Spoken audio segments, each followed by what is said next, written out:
Gampang mana? Orang miskin sama orang kaya ngamal? Orang miskin. Terus kedua hebatnya orang miskin itu, kalau ngamal itu dramatis. Betul betul.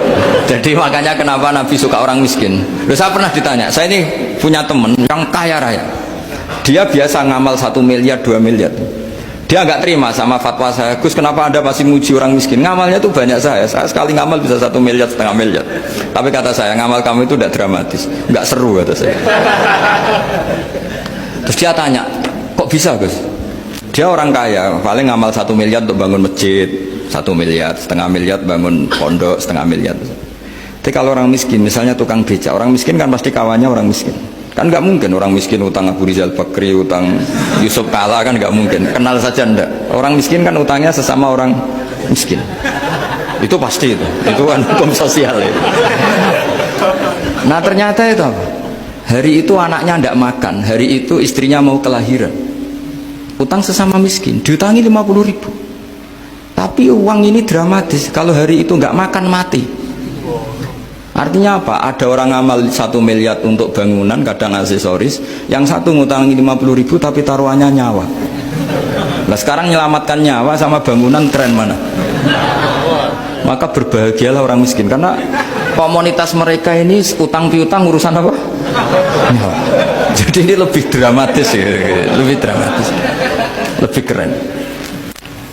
Loh, makanya utang piutang orang miskin itu paling diabadikan Quran karena lebih keren, lebih keren. Karena nyawa apa? Loh, saya ini kan termasuk kecil sudah kiai agak keren, sudah kiai agak mapan. Itu kalau orang-orang kaya nawarin saya paling Gus nggak ganti mobil, nggak ganti aksesoris mobil itu nggak keren. Al-Nadikan tetap ngamal pun nggak keren. Tapi kalau orang miskin, saya sering kan dengar cerita mereka orang itu ngeri. Kayak cerita yang diabadikan Quran itu, wa yu'thiruna ala anfusihim walau kana bihim khassasah. Itu Nabi ngumumkan, saya punya tamu tapi hari ini saya tidak bisa hormat tamu.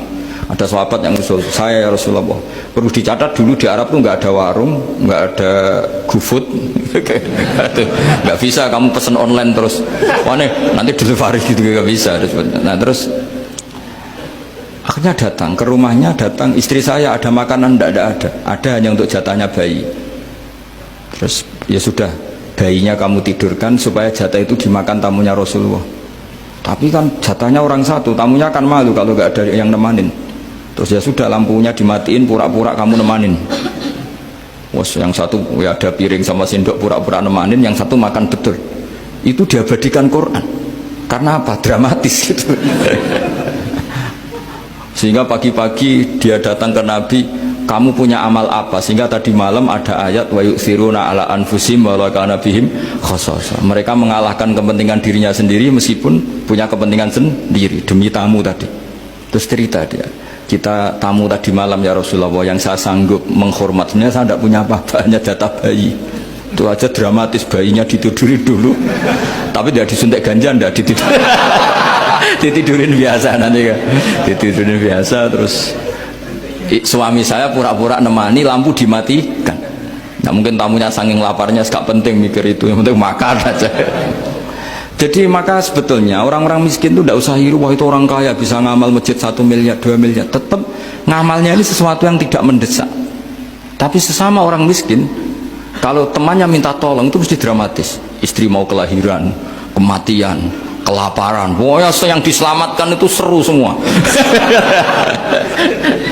Artinya gini ya, kalau miskin ya nikmati saja, itu ada peluang untuk menyalip pahalanya orang-orang. Tapi yang kaya ya tetap kaya. Kalau semuanya miskin, nanti yang miskin kerja di mana kalau semuanya miskin?